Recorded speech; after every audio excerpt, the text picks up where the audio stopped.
So thank God that I didn't have this elk habit when I was younger, because I'd really be broke. The whitetails about broke me chasing them my whole life, but as of the last few years, I really started loving this elk hunting. I've been some places and killed some good bulls, but this Montana hunt was going to be the holy grail.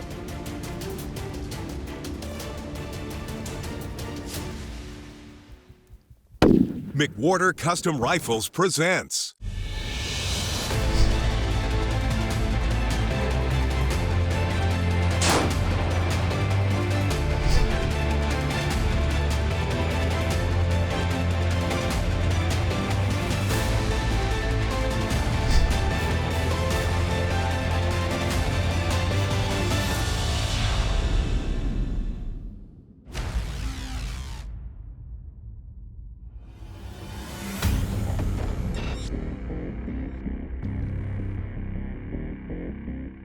Welcome back, folks.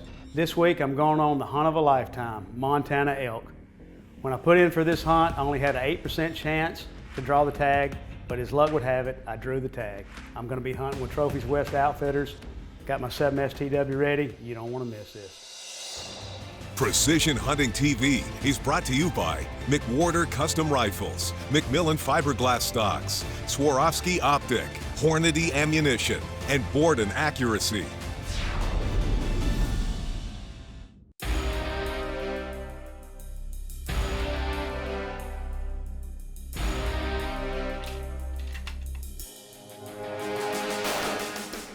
Well, I'm fixing to head out on a 30-hour trip to Montana tomorrow morning. So I'm going to shoot my 7 STW, got a Brooks barrel, got our Apex LR stock, got a Swarovski X5i 5-25 by 56, and it's got Hawkins rings, Hawkins muzzle brake, and got a Trigger Tech trigger set at about a pound. So going about 3,000 feet a second, gonna shoot it at 400, then gonna shoot it at 600, and I dated the gun and shot it to 1,000 last week, but just gonna do it one more time.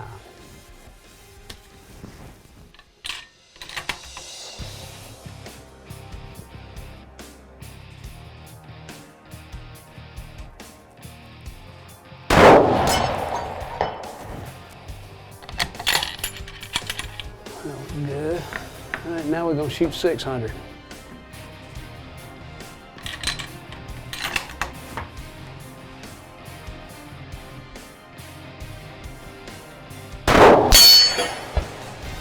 That was just a nudge high. I'm gonna shoot one more time.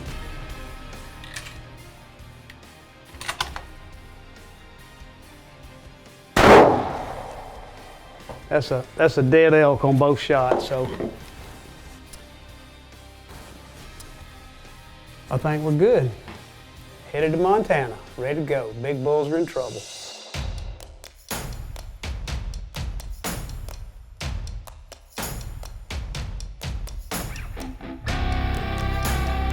So thank God that I didn't have this elk habit when I was younger, because I'd really be broke. The whitetails about broke me chasing them my whole life, but as of the last few years, I really started loving this elk hunting. I've been some places and killed some good bulls, but this Montana hunt was going to be the holy grail. I've been told my whole life that that's where all the big bulls are. My outfitter buddies up at Trophies West, they told me if you ever luck up and draw a tag up here, we're going to get you a big bull. So I was ecstatic when I drew that tag and had the opportunity to finally get to go to Montana and chase one of these monsters.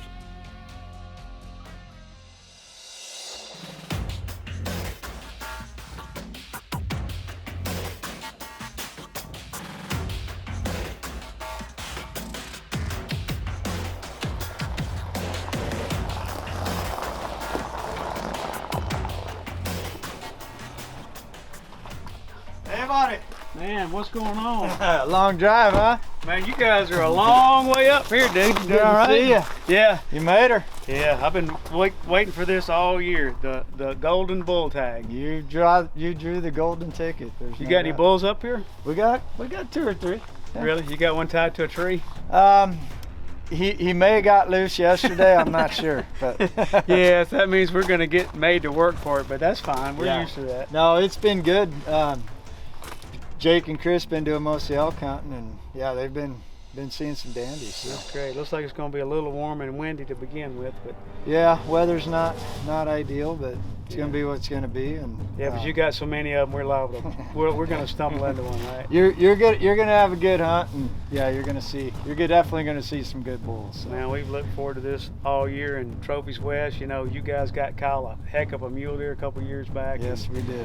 Maybe we can luck out and kill a big bull Yeah, this time. I hope so, brother. And I'm gonna get my stuff and yeah, let's get you unloaded. You got me in the first room on the right as usual. Yep, yeah. That's your spot, and all right, we'll get you settled in. And all right. Yeah, no, we're looking forward to it. We're ready to go. We got a bunch of guys here wanting to talk about rifles and stuff too. So okay, we better go do that now then. Let's go and get the stuff. Sounds good. Yeah, let's get her done. It's early November. The bulls are post-rut. They're kind of in big bachelor groups. Still seeing a few cows, still seeing a few bulls, but we're looking for those big bachelor groups of big bulls, and going to try to find, you know, the herd bull in that group, of course.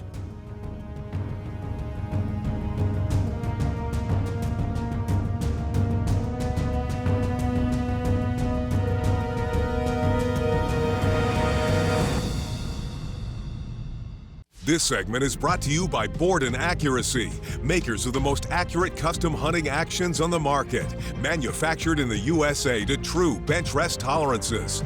Borden Accuracy equals success.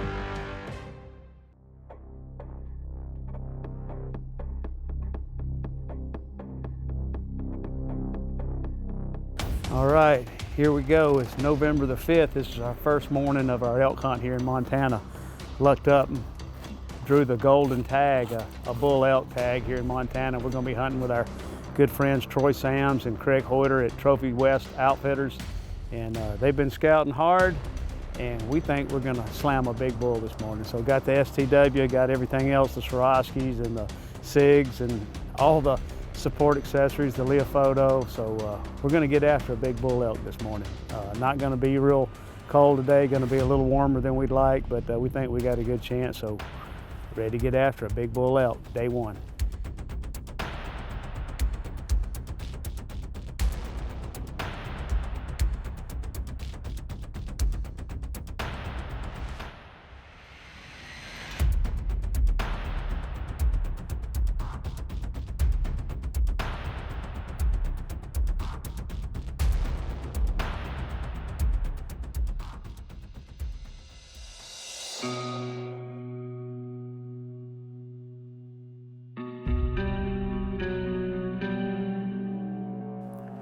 So day one was pretty much uneventful. A little disappointed, I won't lie, I was a little disappointed.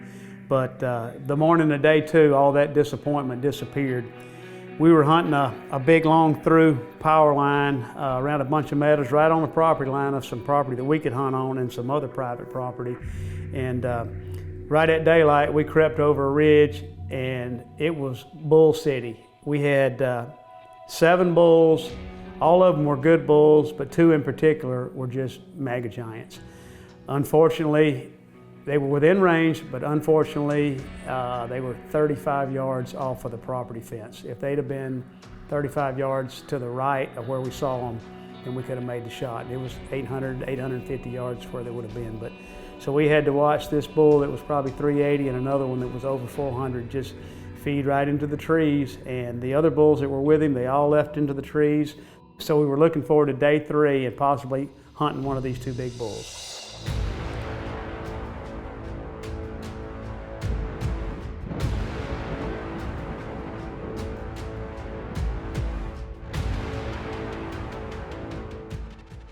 We've hunted pretty hard. I mean, we've probably walked on the average 6-7 miles a day. We've seen a lot of elk. We've had some close calls with some pretty good bulls. My cameraman's getting grumpy and I'm starting to wonder if this is gonna happen. The whole time we've been here, the weather's been really marginal. Warm for this time of year in this area, but on the last day, you know, we got a break. When we got up that morning, it was 9 degrees, which was about 30 degrees cooler than it had been any morning the whole rest of the week. And we had put this bull to bed on the neighbor's property, and we were just hoping that he or one of his bigger buddies would be out there. It wasn't either of the two giant bulls we had seen, but it was a good 360 plus bull, and we had already decided if we saw him, we were going to take him. Well, last morning, and this is the last morning. This is morning number 8 here in Montana, and we got granted an extra half a day. Big weather change today. The wind's a little bit out of the south. It's only 3 or 4 miles an hour, and it's 9 degrees this morning. So we've been waiting on some weather. We got it this morning. Now we just need a bull on property, and STW is ready to go. So here we go, morning 8, last morning in Montana. So we parked the truck way out of the area that we're gonna hunt. We made about a half-mile walk into a good vantage point. And as the darkness started to turn into light, we saw an elk all by himself in this meadow.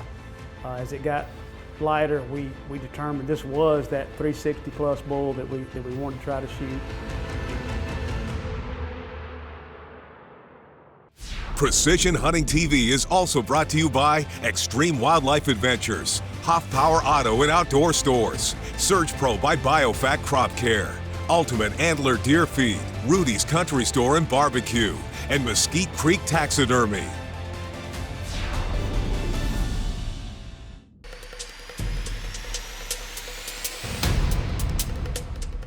And as the darkness started to turn into light, we saw an elk all by himself in this meadow.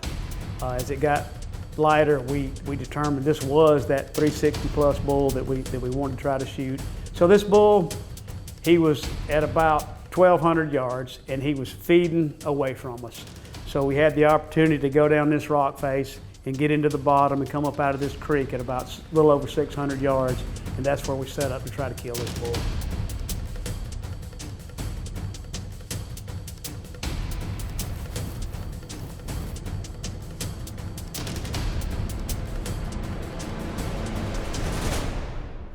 So I got my dial up on my SIG. He was 604 yards, got a wind hold. It was a little left wind, so I know I got a hold about a minute left.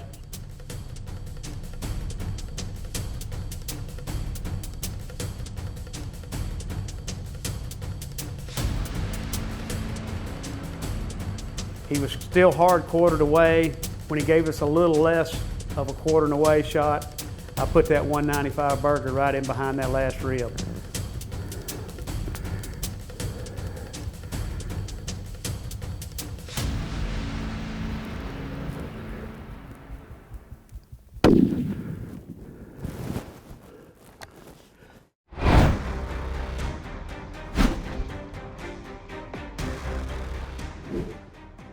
Welcome back, folks. Today we're going to talk about ballistic coefficients, and basically the ballistic coefficient of a bullet is a numerical expression of how aerodynamic it is. So the higher the number, the more aerodynamic the bullet is, right? That's correct. So there's two predominant models that people use prevalently. It's the G7 and G1. That's correct.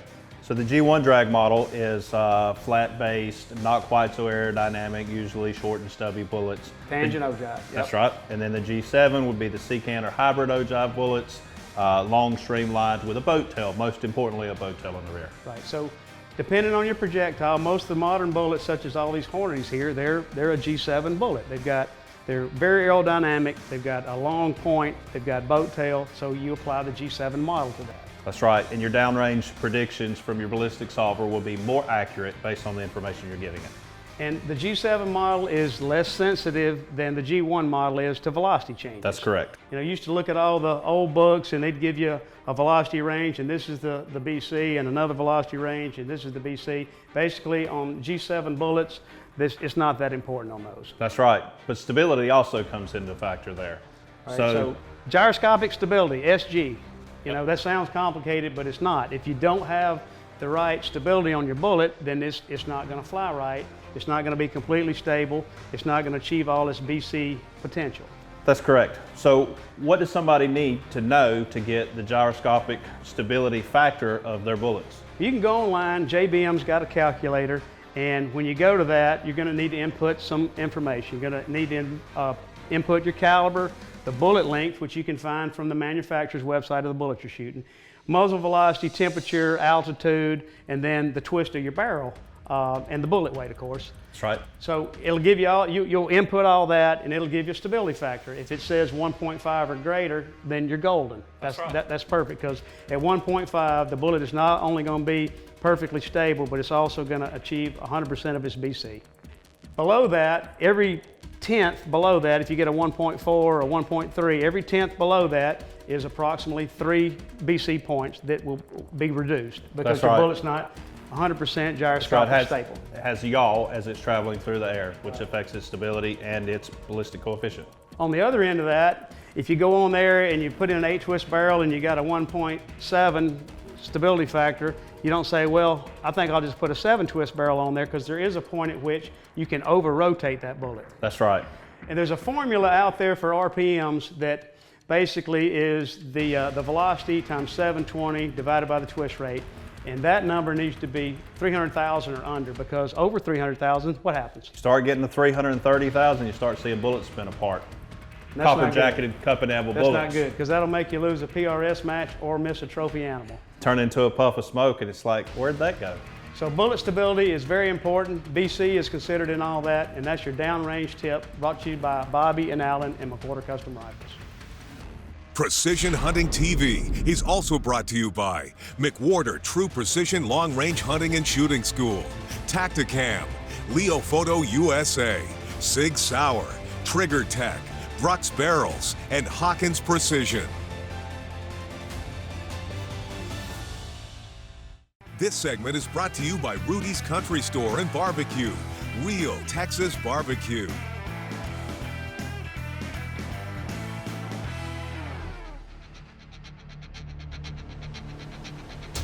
And as the darkness started to turn into light, we saw an elk all by himself in this meadow. As it got lighter, we determined this was that 360 plus bull that we wanted to try to shoot.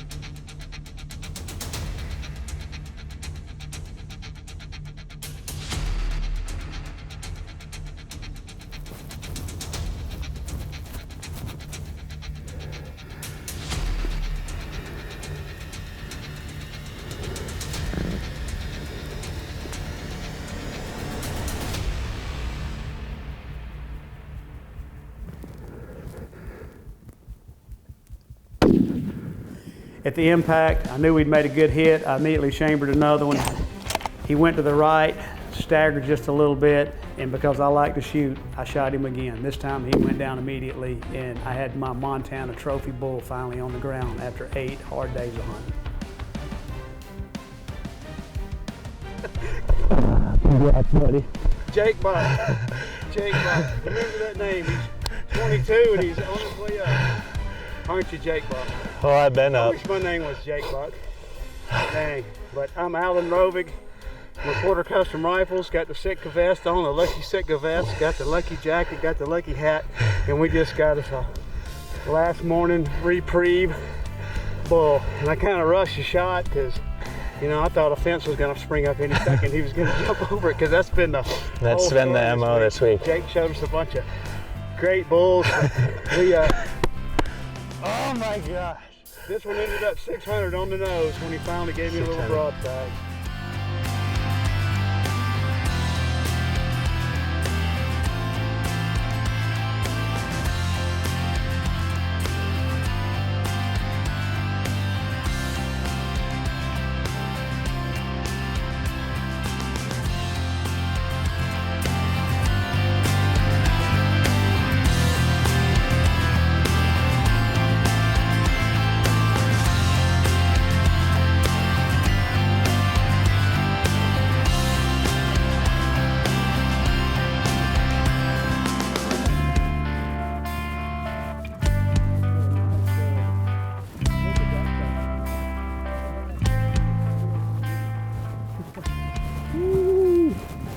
Yeah, buddy.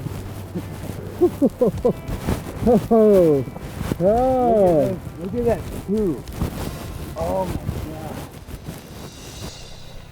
Well, the end to a beautiful trip and a beautiful morning, 9 degrees this morning, and we got a lot of things to be thankful for, and I just want to thank my Lord Jesus #1 for letting me hunt these trophy animals. I want to thank young Jake Buck here for being a great guide and putting us on multiple animals this week and hiking our fannies off. I want to thank Craig Huter and Troy Sams for Trophies West Outfitters. I mean, they just run a first-class operation. Huge bulls, huge mule deer, and I want to thank my team at McWhorter Rifles for not screwing my gun up. Now, we put a lot of time into those things. I had this one all dated out to 1,000 out here, and all the SIG range finders and pretty much everything that makes a shot like this possible. He wasn't super far, but he was 604, and we pounded him, and what a trophy. What a trophy. Congratulations, buddy. Worked hard all week, and thank you so much, man. You bet. Thank you very much. Thank you. Look at the mass on this bull. Look at that second over there. He's just a monster. My Montana elk hunt is over. I didn't get to kill the 2 giant bulls that we saw on the second day, but I did kill my biggest elk to date, which made all the hard work and practice and learning and trying to get in shape for the hunt worth it. I don't know if I'll ever draw a Montana tag again, but I can always hope. But if not, there's big bulls in other places, and you can bet I'll be looking for them.